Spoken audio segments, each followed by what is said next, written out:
రాజమౌళి ఒక video viral అవుతుంది. ఆ వీడియోలో ఆయన ఏం చెప్తుండంటే, నాకు హనుమంతు పైన విశ్వాసమే లేదు, మా అమ్మ నాన్నకి ఉన్నది కానీ నాకు లేదని ఆయన ఈ విధంగా మాట్లాడుతుండు. ఎందుకు రవి?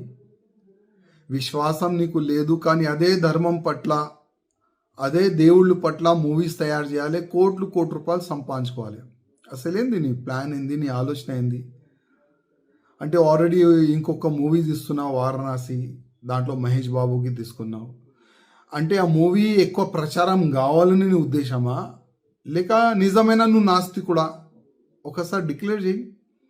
అసలు నీ తప్పు కాదు, మా హిందువుల్లోనే ఒక తప్పు ఉన్నది. నీలాంటి ఫాల్టు డైరెక్టర్కి, ప్రొడ్యూసర్కి అసలు ఐడెంటిఫై మా హిందువులు చేస్తలేరు. నీకు ధర్మం పట్ల అభిమానం లేదు, మా దేవుళ్ళ పైన అభిమానం నీకు లేదు. నీ మూవీస్ ఎందుకు చూడాలి మా హిందువులు?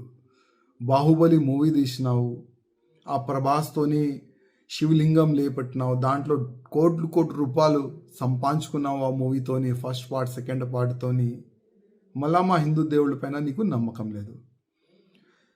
మా హిందువులకి ఒక మాట చెప్పాలంటున్నా, ఇది ఈ రాజమౌళిది ఇది ఫస్ట్ కామెంట్ కాదు. గతంలో కూడా భగవాన్ శ్రీకృష్ణ దాసులు అంటే ఉంటాయి కదా, 16,000 దాసులు కాదు లవర్ అని ఈ విధంగా ఆయన గతంలో కూడా కామెంట్ చేసిండు. మళ్ళీ నాకు రాముడి పైన విశ్వాసం లేదు, రాముడి స్టోరీ బోరింగ్ స్టోరీ అని కూడా ట్వీట్ కూడా గతంలో చేసిండు.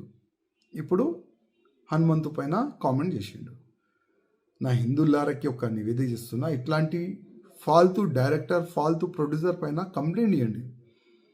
ఇట్లాంటి వ్యక్తులకి జైల్లో పడేస్తే అర్థమవుతుంది, హిందూ దేవుళ్ళ పైన కామెంట్ చేస్తే అసలు ఏమవుతుంది నా గతి అని ఈయనకి అర్థమవుతుంది. అదేవిధంగా ఈ ఫాల్తూ డైరెక్టర్, ప్రొడ్యూసర్ తీసిన మూవీ ఎవరు కూడా చూడకండి.